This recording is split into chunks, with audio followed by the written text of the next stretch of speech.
ce qu'on voit là, finalement, c'est un petit peu la pointe de l'iceberg.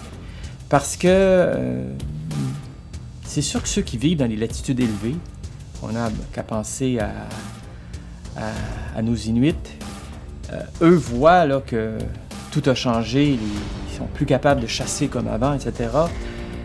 Ce sont des exemples qu'on vit déjà puis qui sont tellement clairs pour ces gens-là, mais ce qu'eux vivent, nous le vivrons nous aussi, à nos latitudes moyennes. Et en ce qui concerne les zones tropicales, là, je dirais que ça va être à un autre niveau.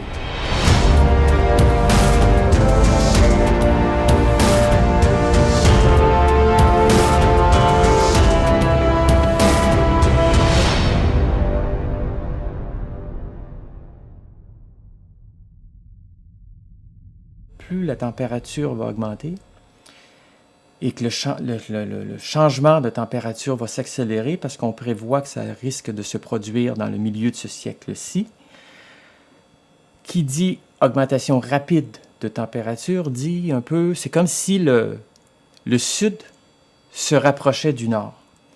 Déjà, à l'heure actuelle, c'est de l'ordre d'une dizaine, une trentaine de mètres par jour. Ça pourrait même être plus. Donc, évidemment, à cette échelle-là, il faut se rendre compte que nos espèces animales, ou même surtout nos plantes, nos végétaux, ne peuvent pas migrer aussi facilement. Certains vont y arriver, d'autres non. Qu'est-ce que ça va causer? C'est qu'il y aura justement des écosystèmes qui vont se défaire, parce qu'il y aura une érosion de la biodiversité, parce qu'il y aura des réorganisations. Mais de quel ordre? Probablement qu'il y aura des espèces invasives qui vont s'installer, qui vont profiter d'un nouveau biotope, qui vont créer même des nouveaux biotopes. Mais cette rapidité de ces changements climatiques-là, déjà on le perçoit, va faire en sorte que la vie telle qu'on la connaît va être radicalement différente à cause de la vitesse.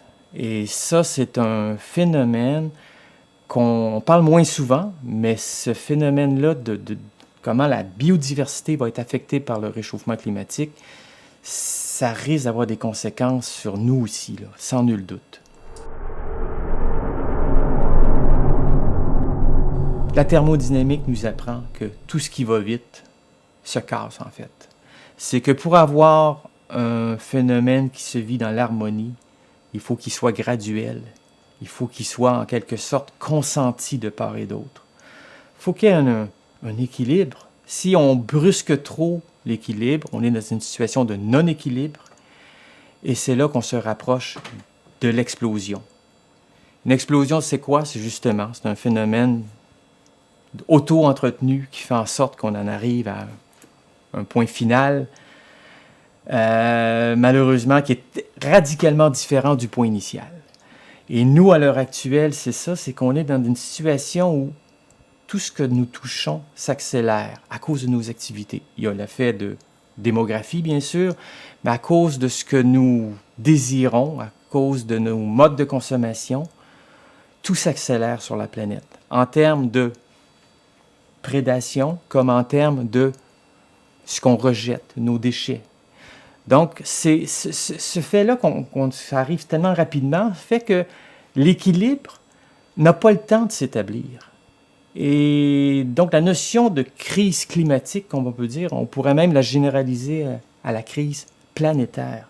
Nous sommes en train de forcer notre planète dans ses derniers retranchements. Et quand je dis planète, je parle surtout de biosphère, là, je ne parle pas du bloc central de la planète, du noyau de la planète. Mais c'est ça, on est dans une situation où le vivant, ou tout ce qui est la thermodynamique du vivant, ça se fait dans des zones bien contrôlées, des zones de température, de pression, de pH.